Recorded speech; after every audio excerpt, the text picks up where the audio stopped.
Welcome back.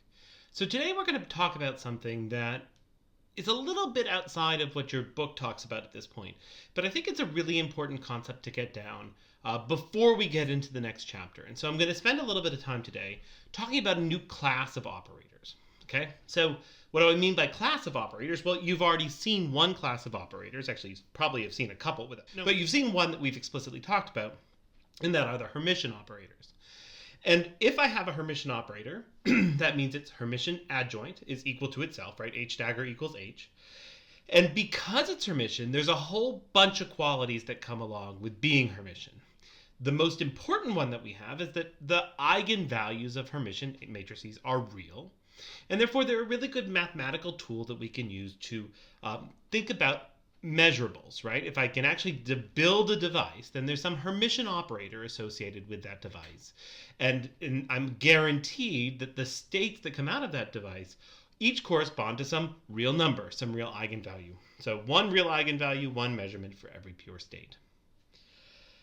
But now I want to talk about another kind of operator, and these are called unitary operators. And it's very important for me to start by saying unitary operators are not going to be Hermitian, okay? So these are mathematical objects, but they're cool mathematical objects.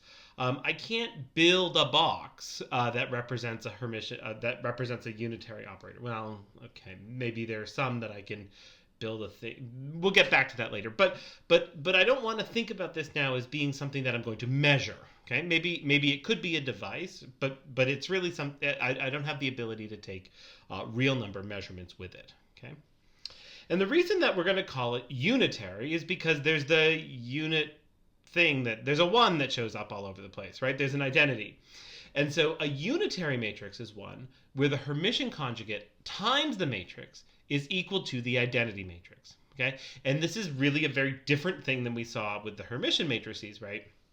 Because now we're not saying U is equal to U dagger. In fact, many times that's not going to be true. But U dagger U is going to equal the identity matrix. Okay? And being the identity matrix sort of gives us the hint that these operators are going to be about manipulating states, not necessarily measuring states. Okay? And that's, as we get into the math here, I want you to associate the idea of a unitary operator as being one that takes in a state and then gives back a state, but it's not really going to do that much damage to the state. It's not going to measure it. It's just going to manipulate it a little bit. Okay, and that's a really useful thing when we think about what we want to do with states, right? If we want to build machines, or if we want to build a quantum computer, it probably is a good idea to find out a way that you can manipulate states. So what does it mean then, right? So what are the implications of this identity? We saw from the proofs that we did in our problem sets that Hermitian operators end up, having real eigenvalues. I can prove that. What's so great about being a unitary operator? Is there some mathematical consequence or some physical consequence that I can derive from this definition? And in fact, there is. But I'm going to allow myself to make another definition with it. So I'm going to take the condition that U dagger U is equal to 1, and I'm going to sandwich both sides of that expression with some state psi. Okay? I don't know what that state is. It's probably a good quantum state, but for right now, it's just some vector psi. And actually, I am going to say it's a good quantum state because what I want to do on the right-hand side is note that psi star psi, right, or the one goes away, right, and I just get the inner product of psi with psi. Whatever that is, it's probably going to equal 1 if we're really doing quantum mechanics. I still end up with that 1 on the right-hand side. But on the left-hand side, I have the bra psi, U dagger U psi, right? And first I feel like, well, can I do anything with that, right? Can I calculate it? Well, no, right? We don't know what U is. We don't know what psi is. But there's no reason not to say, well, U times psi is still going to give me a ket vector. Let me call that ket vector, capital phi, right? No matter what that object is, I can call it capital phi. I can also take the Hermitian conjugate of that operator. I could take the complex transpose of that capital phi, and what do I get? Well, I get psi u dagger, right? I take the complex transpose of the entire thing, and I get out the first half of that expression, and so I end up with this, which is awesome, right? So the unitary matrix now says if you start with a state that's normalized, you're going to end up with a state that's normalized, right? And that's the spirit of what it means to be unitary. I'm going to manipulate this state. In this case, capital phi is not psi, right? These are different states. One's been acted on by this unitary operator. But the unitary operator has preserved the norm, right? It's preserved the size of the vector. And that's going to be something that's going to be really useful when I think about manipulating vectors. Okay? So unitary operators will always preserve the inner product, right? Just by definition. And in a way you can think about this as u dagger u is equal to 1, so I can stick a u dagger u wherever I want to, right, in a mathematical expression. And that's basically what I did on the previous page. But if I start with a normalized state, then I'm going to end with a normalized state. And that's something that's really, really convenient when it comes to manipulating states. So, as I said, start with a good state, end with a good state.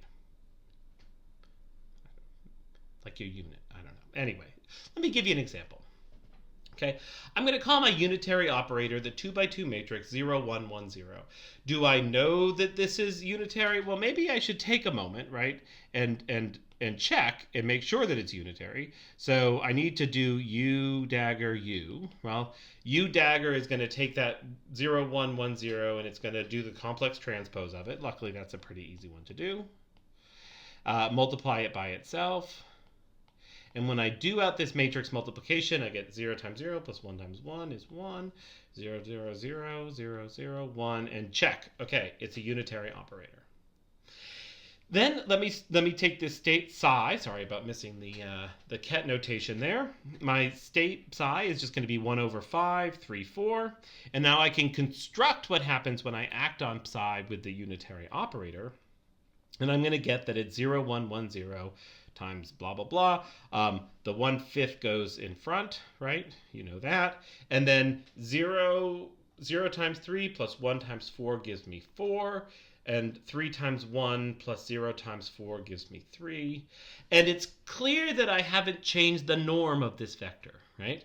3 squared plus 4 squared is still equal to 5 squared, right? Which is one of our favorite kind of, two-dimensional vectors to play with, right? But I have changed the vector, right? I've flipped it around, right? It's sort of like I've put a mirror on the state or something, right? And now instead of it being in the plus c base, it's in the minus c. Instead of it, whatever, blah, blah, blah. But I've manipulated the state, but I haven't changed the norm of the state, right? I started with a great quantum state. I ended with a great quantum state. And that's the great thing about being a unitary operator, is that you're not going to mess around with the states that you really need in order to do quantum mechanics. Okay? But where's the fun in that, right? Okay? I can give you these abstract operators. I can pretend that they're mirrors. I can pretend that they're doing other things, right? I can send them through pipes or whatever. But that doesn't quite get to why these unitary operators are going to be so important to me or so important to us as we progress with this class. And so what I want to do now is I want to go through some logic that will both remind you of some of the stuff that we've done before, but will allow you to think about, or will give us the opportunity to talk about, why a unitary operator is related to a Hermitian operator. That is there some reason for generating unitary operators if I have a Hermitian operator associated with it? Okay? So in that way, I'm going to start with a Hermitian operator that I'm going to call H, right? And this Hermitian operator, because it's Hermitian, then H dagger is equal to H. So I'm going to now take, I'm going to use my knowledge of states or something, right? I'm gonna now construct an operator, which I'm gonna call I, and that operator is constructed from the Hermitian operator and some tiny little displacement. okay, which I'm going to call d alpha. And so my I, which I chose I because I'm thinking about an infinitesimal transformation, right? So I want to take a state, and I'm mostly not going to harm it, right? So I'm going to start with just 1. But I'm going to move it a little bit by subtracting I over h bar times this operator h times d alpha, okay? So in a way, I'm acting on my state with h, okay? And then I'm dealing with the units. And then I'm progressing just a little bit, okay? So I'm saying I'm only going to move away from 1 by just a little bit, just by a d alpha. And how am I going to move it is generated by that Hermitian matrix H. Okay, and of course this is a nice operator, and I can get into the details here a little bit. It's a nice operator because H is going to have an eigenbasis, and that eigenbasis I could use to separate all of the eigenstates of H, and therefore I can think about taking each one of the eigenstates and moving it a little bit by whatever eigenvalue there is associated with H. Okay, if you didn't follow that, that's okay, because all I'm doing is I'm saying I have an operator H, and it defines a set of states, and now I'm going to make my infinitesimal operator by basically doing nothing, right? That's what the identity means. I'm not going to change my state very much, except I'm going to move it a little bit forward in alpha based on whatever H would do, or whatever measurements are possible using this Hermitian operator. Okay? And so you can see I'm going to write I as a function of H and d alpha because I requires both a Hermitian matrix, a Hermitian operator, and it requires some little movement. Okay, so it's going to be H moved by d alpha. And now you say, okay, Tom, well, this is supposed to be about unitary matrices, and so far you've taken the identity matrix, which assume is unitary, but now you're adding a Hermitian matrix to it. What on earth does any of this have to do with unitary matrices? Because that's why we're here today, is to talk about unitary matrices. Well, it turns out that we can prove, or show, I think show is better, we can show pretty quickly that this operator I is not going to be a Hermitian matrix, even though it's made up of a Hermitian matrix, but it is going to be a unitary matrix. Okay?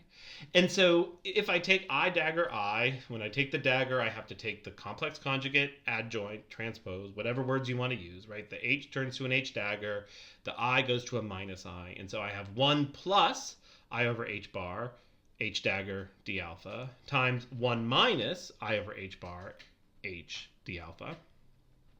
And now I have a product that I can do, right? 1 times 1 is 1, and I probably should be a little bit less cavalier about, these are operator ones, right? These are matricy ones. Then I have the two cross terms. I have I over H bar, H dagger minus H, and I forgot on this line a d alpha. And then I have some other term that's equal to d alpha squared, and of course, you know me, this is a great Taylor expansion. If I make alpha sufficiently small, I can always ignore that next term. And so I can, that last thing, that order d alpha squared, who cares about it? It's smaller than small, right? It's the next term. We don't care about it, right? There's another term in the Taylor expansion that's more important. But look, the linear term is also 0 because I chose H to be a Hermitian operator, right? And this is why I didn't do this with any random operator. I did it with one that had actual measurements associated with it, so that this term in the Taylor expansion would also be 0.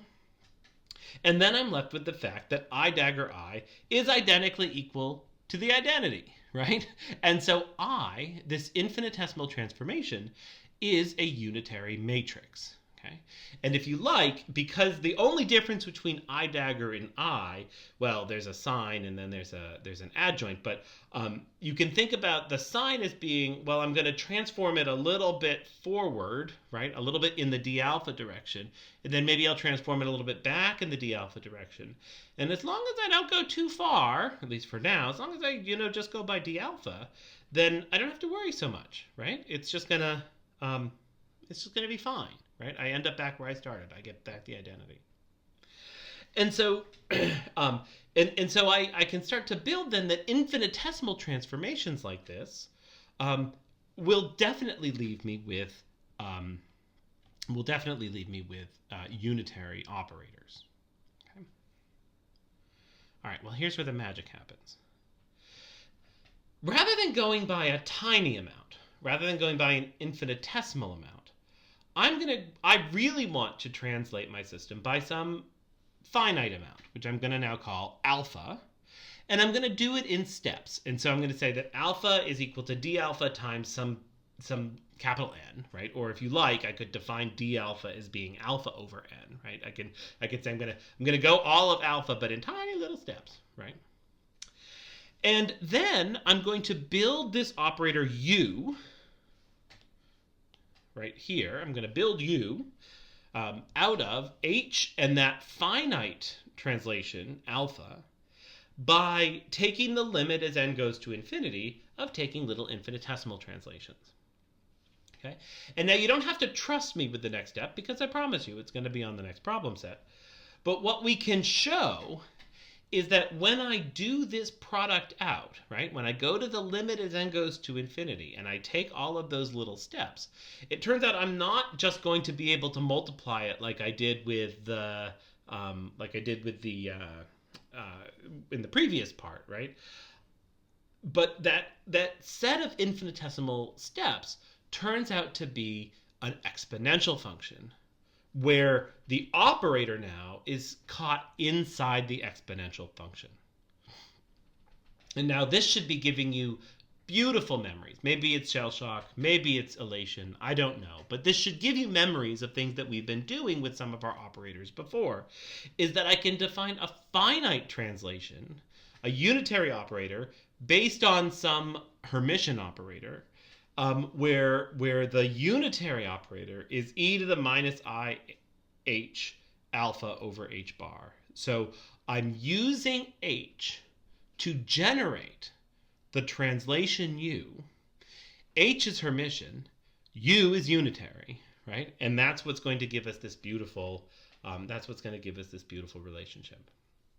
And so I end up with this structure that we talked about a few weeks ago, where I have an operator that's trapped inside of an exponential. We know how to deal with that now, right? But we've built a unitary operator, which I think is, you can kind of believe it's unitary pretty quick, right? Because it's e to the i's, and those tend to, when you multiply them by their complex adjoints, they tend to give you 1, right? But I end up with this unitary operator that's going to talk about translating my state based on or generated from some Hermitian operator. And those are the words that I really want to use for this particular operator. I'm going to generate a translation based on some Hermitian operator H. And you've done this, right? Because many weeks ago, I gave you the rotation operator where I said, okay, if I'm going to rotate by some finite angle theta around the n hat axis, I can use the spin matrices to generate that rotation in that angle theta, right? And then depending on what the representation of the spin matrix was, I found really interesting properties of this thing. But this is exactly a unitary operator that's generated by the Hermitian operators of the spin matrices. And so from now on, when I find myself a unitary operator, I'm able to say, oh, that unitary operator is going to when I find a Hermitian operator, I can say that Hermitian operator is going to generate a unitary operator for me, right? And that unitary operator is going to translate that state, right, with respect to the Hermitian operator that has a certain measurable.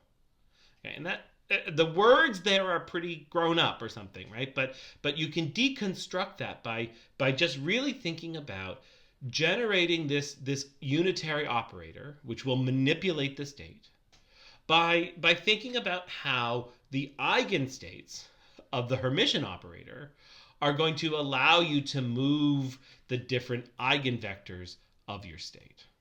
Okay, and that's where the real magic starts to happen. It's when I get those. It's good stuff. I know I have a problem. As I said, this is definitely unitary. Okay. you've heard me be joyous about unitary operators for long enough. Here are my take-home messages. 1. The definition of unitary operator is that u dagger u is equal to 1. And that will mathematically preserve inner products, which tells me that if I start with a good quantum state, I end with a good quantum state. That these unitary operators preserve norms. They preserve the probability, the total probability of a state. But more importantly, if I have a Hermitian operator, I can use that Hermitian operator to generate a unitary operator that really talks about translating a state with respect to the eigenvalues of the Hermitian operator that I'm using to generate it. Okay? And we saw that when I took the spin operator to generate rotations, right? And we will see that for the rest of the semester when we find other Hermitian operators and we want to find out what happens to states when we allow those Hermitian operators to translate them. Okay? I guess we'll see you soon.